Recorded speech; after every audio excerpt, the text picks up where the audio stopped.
Hi everybody. Hello everyone. Hope everyone is doing well today. We had a few hiccups with technology, but we're set to go now to answer some of your questions.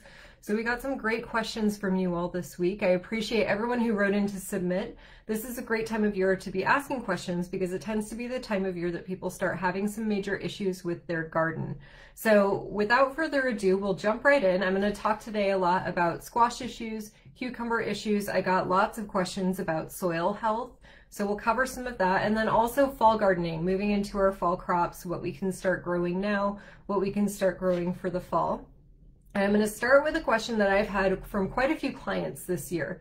So the first one is from Andrea, and Andrea asks, she says her common crookneck squash and zucchini have problems, and she wants to learn how to handle them. She said, I had to pull all of mine up after producing only 2 squash. The base of the stalks looked like this. In her image, since the image isn't up on here, it's basically the base of her squash almost looked like it had been chewed up, pulled apart, kind of almost like a wet sawdust look.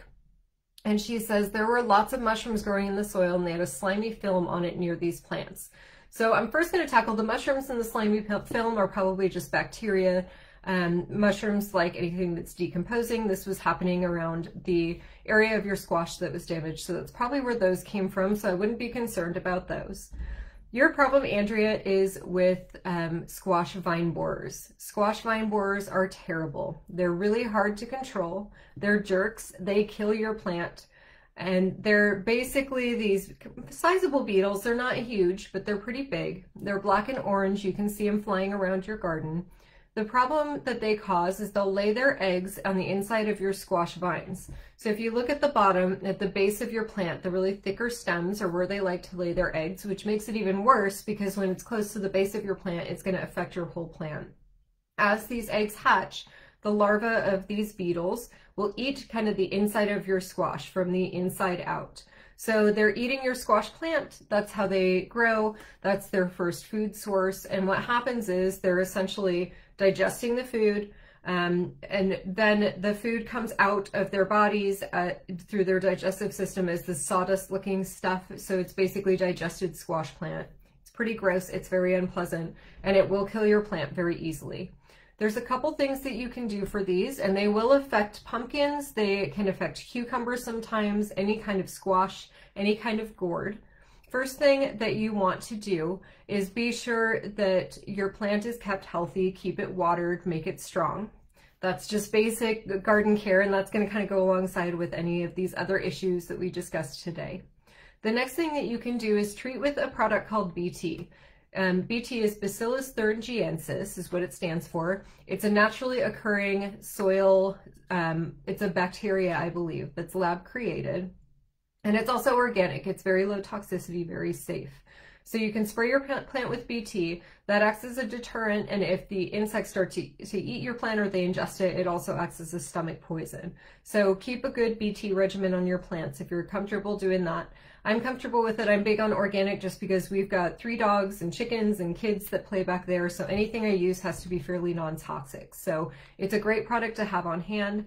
It's also really good to have it on hand for anything eating your kale, if you have kale still growing this time of year, anything nibbling your cabbages, your lettuces, some of your other fall things that are going to be coming up here pretty soon.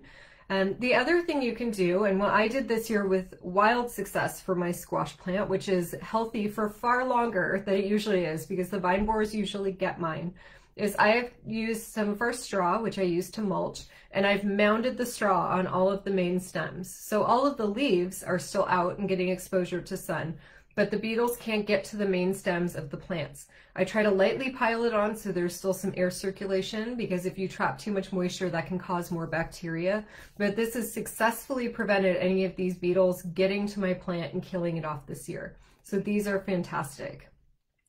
And I'm looking, it looks like, oh, yep, we have a comment, my squash and pumpkins have already been killed. I know, they're awful, aren't they? They really are just terrible. So hopefully that helps you with your vine borers.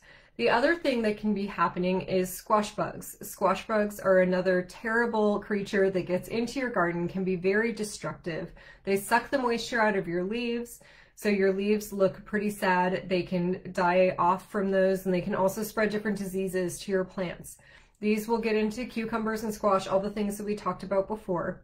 The easiest way to get rid of squash bugs is prevention. If you look at the underside of your leaves, you're going to have to lift up your squash leaves, but you'll be able to see these little tiny copper eggs in clusters. Those are squash bugs. So you want to pull those leaves off, destroy them, make sure the eggs are dead and gone.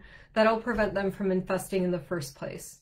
If you do see them, because sometimes you miss them, it's hard to see all of the eggs on the leaves, then you can use Neem or insecticidal soap. Both of these are, again, organic pesticides. They're very user-friendly, very low toxicity. Both of these are going to, once they hatch, prevent those little nymphs from, it provides kind of a deterrent and also can be poisonous. So both of those or either of those products can help. If you have adults, one of the best ways I've found to get rid of them is to put a wet shingle or a piece of plywood or something down in your garden, water it with the rest of your garden. That cold or cool space underneath there that stays more humid will actually attract the squash bugs. They'll have a tendency to crawl in there at night. Then in the morning you can pick up your shingle and kill them all off that way. Chickens are also very effective. Chickens will eat your squash bugs. If you have chickens, you can let a few of them into your garden to peck around by your squash and they'll take care of them. And the other thing is just to really kind of watch your plant. If you see them, get rid of them. They're pests. They don't know they're pests. They're just walking around on your squash. But hopefully those will kind of help you to move on and make sure you're doing some crop rotation so you're not planting your squash plant in every year in the exact same place. And that'll help prevent them as well. So with that, we're going to move on to our next question. This one is from Ryan, and Ryan is asking about fall potatoes. He says, is there a variety of potato that does better in the fall, and is there any place local that would have seed potatoes this time of year? So fall potatoes are terrific. They're a great addition to store in your pantry over the winter. They last a long time. You can start them pretty much now into the middle of August. It'll give them time to grow. Once you have them planted, you can leave them really until we get a pretty hard frost. So we'll have a decent growing season with them. Fall potatoes tend to be a little bit smaller than their early spring counterparts, so I like to use varieties that are slightly smaller. Red potatoes work really well, new potatoes. Any type of fingerling variety, those do really well. Yukon Golds that are a little bit smaller, those do well. And they might still be a little bit smaller at harvest, but that doesn't mean that they're not going to still last and be very tasty. As far as where to get them goes, I, like everyone else, have not been out as much lately. I'm trying to stay in because of the corona situation. But I know Riddle Plant Farm carries them, Grog's Green Barn carries them, Stringer Nursery has carried them. So you might just want to give them a call or send them a message on Facebook, see if they have them in. I typically use now just organic potatoes from the grocery store. They do just fine. I've never had an issue with them.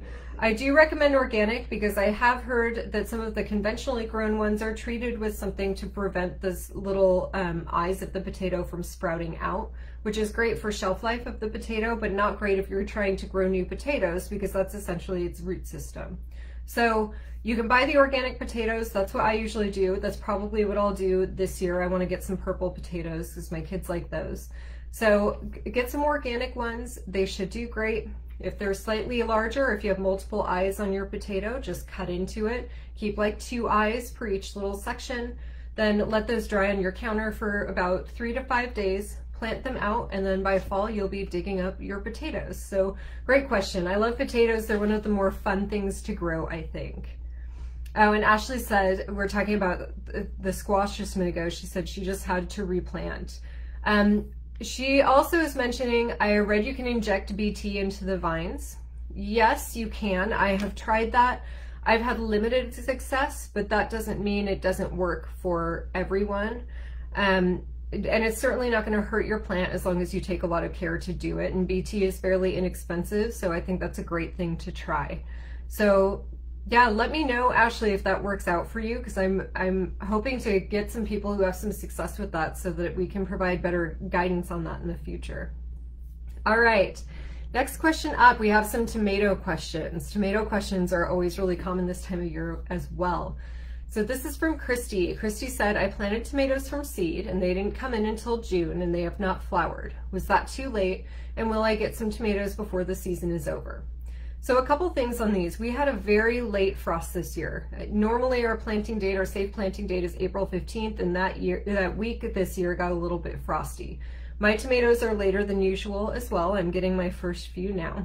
My guess is, Christy, that if you put them in and they really got rooted down and were healthy in June, probably what happened is your daytime and nighttime temperatures were a little too warm for them to want to flower and pollinate. When temperatures exceed about 85 degrees during the day or exceed about 70 at night, tomato plants are going to slow down. They don't really like that heat. They generally are going to flower and set fruit the best when the ambient air and the soil temperatures are between 60 and 70, which is really low for midsummer here. However, my thought is you should be just fine. Just because you didn't get them on the second round, we have this nice cooler week that we're having right now. And in addition, in the fall, you should get another round of blossoms.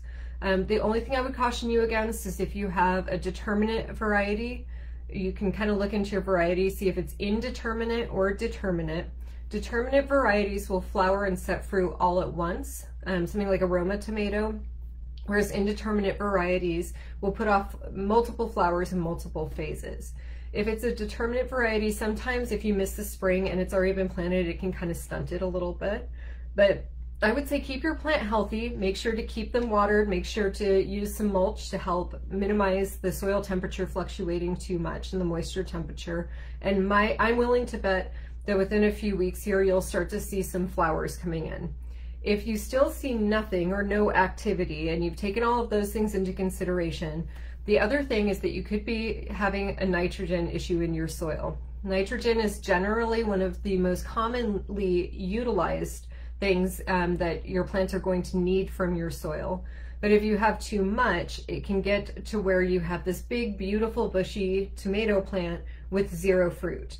It's going to just focus more on the leaves, and it's just the plant's chemistry at work there. So if you haven't done a soil test or you're concerned about that, that could be it. That's generally not the case. It's really hard to get that much nitrogen that you're having some issues, but if you are somebody who has been on a fertilizer regimen for a while, you might want to get your soil tested. So we're going to move on now to a cucumber question. Doris said, I'm not having any female cucumber flowers and therefore no cucumbers. The leaves are slightly yellow but growing well. Okay, so this question has been coming in a lot for both squash and cucumbers for me lately from our clients. So again, we had that kind of late frost. Plants got off to a slightly later start. The way that squash and cucumbers both work is they'll put off anywhere from 10 to 30 male flowers for every one female flower. This is going to be dependent on your climate, your type of plant, your variety. But it wants to be sure that there are plenty of males available so that as soon as those females are ready to bloom, it has a better chance of pollinating one of those females. So generally, you'll see your male flowers are going to come in much sooner. You'll see them earlier. You'll get more of those before you ever see a female flower, and it's the plant's way of kind of preparing. My guess is that your cucumber plant might have really jumped off kind of late this year. You might still be seeing just the male flowers coming in. So I would wait a few more weeks, see as our temperature fluctuates a little bit, if you're seeing any of the females come in.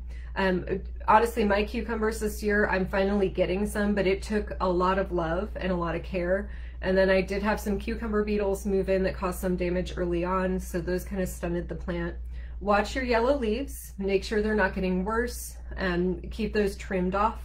Again, make sure you mulch. Cucumbers really like to have consistent moisture, so you want to be sure you're giving them consistent watering, and again, the mulching is just going to help hold moisture in, and it's also going to control your soil temperature. That'll also help prevent, when you finally do get your cucumbers, any of them tasting very bitter. All right, so next one is a soil question. And this is a great question that I get a lot. Can I reuse the same soil for the following year or even for my fall garden? And this is from Shelly. And the answer to this is absolutely you can. You should never have to replace your soil in your beds. You want to be sure that you're caring for it properly and providing proper nutrition to create that good microbiome, but you should never feel obligated to replace your soil. Sometimes people will for containers if you're doing container gardening. That is just because since you're typically planting the same few things, if you're unable to crop rotate in there, you might need to replenish it to prevent disease. They also have nutrients that get absorbed more quickly because the roots can essentially fill up the whole container and absorb more from those. But generally, if you have not tested your soil, it's a great thing to do. You can do that through the Tulsa Master Gardener Center. You can even drop off your soil samples right now outside, and they're still doing testing. It's $10. If you go to tulsamastergardeners.com under soil, they're going to give you lots of information on how to get a great test. It's always a good investment. And the biggest thing then is just to maintain proper fertilization and soil health. So the easiest way to do that is to make sure that you're on a good regimen, a healthy regimen. Whenever you pull a plant up, I recommend putting an inch or two of some kind of organic matter on there, so maybe a mushroom compost or a cotton burr compost. Spreading that in, kind of mixing it into the top 6 inches of your soil so those nutrients can be pushed throughout your soil system. If you're using some kind of a fertilizer or chemical fertilizer, make sure that you are reading the package directions very closely. It is absolutely possible to over-fertilize. That can be a much, much bigger problem than under-fertilizing. So get on a schedule for that. See how often the label on your fertilizer says to reapply, and make sure you're sticking to it. Make notes. Otherwise, mulching kind of will help keep the moisture level consistent. That helps bacteria to grow, good bacteria that you want to keep composting down those materials. You can always supplement with some worms. Worms are a gardener's best friend, so feel free to do some of that. But, and you know, composting at home is really easy too. So there's lots of resources on that, but that's something to consider to help with your soil health. But overall, yeah, just keep your soil healthy. Give it a little bit of what it needs, and it's going to go a long way for you. All right, Janessa's question is next. It's another tomato question. She says, my cherry tomatoes look like mini crookneck shaped squash, and they're very slow to turn color. What do I need to do? Okay, so we talked about temperatures for tomatoes on pollinating. They also have ideal daytime temperatures for ripening, which can be kind of frustrating. Generally, between 68 and 77 degrees is going to be their preferred temperature, Fahrenheit that is. The more you stray from those optimum temperatures, the longer they're going to take. This isn't necessarily a problem. Right now, we're getting our first few cherry tomatoes. I'm not too concerned about it. We've had flowers, we've had fruit coming in. You can bring some of your tomatoes when they're green, if they're full size inside. Sometimes that will help them to ripen, but they're generally going to have better flavor if you allow them to outside.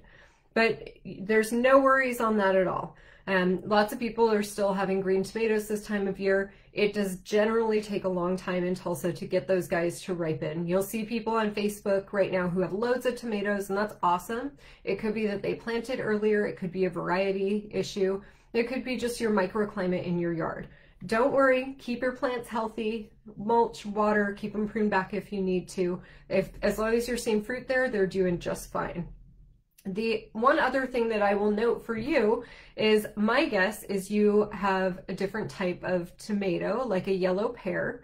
Pear or teardrop shaped tomatoes are two variations. There's some great heirloom varieties that are in these shapes. So if you have those guys, then that's what they're going to look like, is these little mini crookneck squash. So check out your variety. I'm willing to bet that it's one of those. And for the record too, the pear-shaped tomatoes are one of my favorite varieties. They're really good. So I think that you're on the right track, and you should be getting some more of those ripening pretty soon.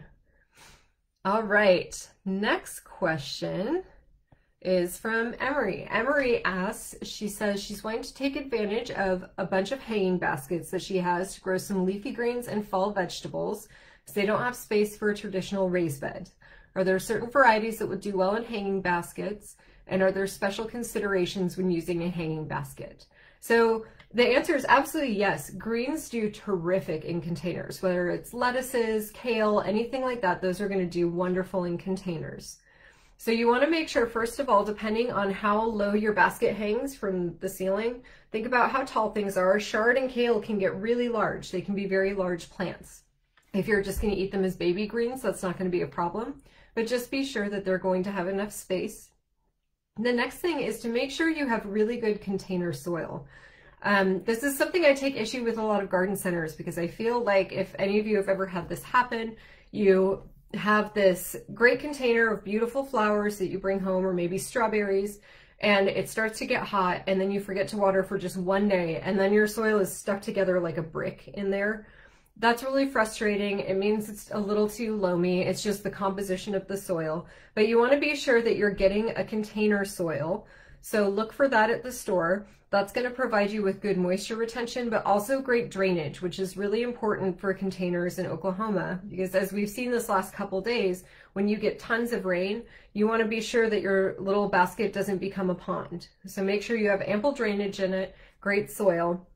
And you're going to need to probably water more frequently. Containers tend to utilize, the plants tend to utilize the moisture more quickly, and because the temperature isn't quite as stable as if you have a raised bed, you're probably going to need to water them a little more, so just keep them watered. But otherwise, you can go ahead and plant greens here and over about the next month, depending on the variety. So check in with your different plants. Feel free to reach out to us if you have questions and you're not quite sure if you're quite ready to plant those. But otherwise, by all means, greens in baskets are terrific. All right, and then my last question that I had was a little out of the vegetable realm, but someone was asking where to buy Amaryllis belladonna bulbs. We're going to be approaching the spring or the fall bulbs planting season to get them in the spring. So there's a great company that sells all different kinds of bulbs that is terrific. I've had great luck with them online, called HollandBulbFarms.com. So I would definitely start there. That's a great place, and they have a terrific different selection and lots of variety. So great place to start on that. And then I know that Southwoods Garden Center here in Tulsa has a good variety of bulbs usually. The big box stores, Lowe's and Home Depot, will generally get some bulbs in. They're nice varieties. They may not be exactly what you want. And make sure you're planting them at the right dates. You can also reach out to the Tulsa Master Gardeners. I know that they have some people there that do their call line that have great information on bulbs, and that's one of their things. So the last question I'm going to cover, and this was Christina's question and this is our winner for the question submissions, because this is something that she had written. It was really long, so I'm not going to repeat the whole thing, but in a really comical way, about a squirrel who seemed determined to kill off everything in her garden and steal everything. So we're going to talk about squirrels really quick. So squirrels are terrible in the garden. They're cute little guys, but they can be incredibly destructive, very frustrating. Starting in spring, they'll start digging up your plants, which you don't want. And then during the summer, when you finally are growing some things that are about to ripen, they'll go in and eat everything. So squirrels are a huge hassle. The one thing I will say to keep in mind is remember you're growing food. They're very functional little animals. They're very smart. So all they're trying to do is get a meal. So give them a little bit of credit that they're just trying to eat. The best thing that I feel like you can do for squirrels is to deter them and make a better meal easier for them to get to. Put a squirrel feeder in the other side of your yard where they can go and get all the sunflower seeds or corn that they want and leave your garden alone. Put a water source somewhere in your yard. Sometimes they will bite into tomatoes to drink the juice out if they're thirsty. And then the other thing that I usually do, I plant a lot of golden berries or ground cherries, Cape gooseberries. By this time of year, I don't think I really eat one. Usually those are just what the squirrels target, but if they're just going to those plants, then it keeps them out of the rest of my plants because that's their easiest, favorite, preferred food source. So that might help out as well. Again, keeping a water source. If it gets bad enough, you can put covers over your plants. Sometimes even just bird netting will help because again, it's frustrating them enough that the squirrel will go somewhere else for a meal. So something like that can help. You can also put full-on chicken wire kind of cages over your garden. That usually keeps them out. And then there is apparently an open squirrel season here, I have heard from clients. So if that is in alignment with what you do and your city ordinances, that's something else that can be effective of getting them out. But other than that, thank you all for joining me today or for popping in. I hope we got some answers to at least some of the common garden questions, and we'll try to do this Next month as well, I want to cover some things about fall gardening since we had so many questions about fall gardening. We also have a fall gardening class coming up here pretty soon. We are doing some container gardening classes starting tomorrow. So if you're interested in any of our classes, check them out on our Facebook page or feel free to send us a message. We always respond. So other than that, thank you all for being here. And we hope to see you soon. And we are always here in the meantime for questions. So you all have a great day. Thank you.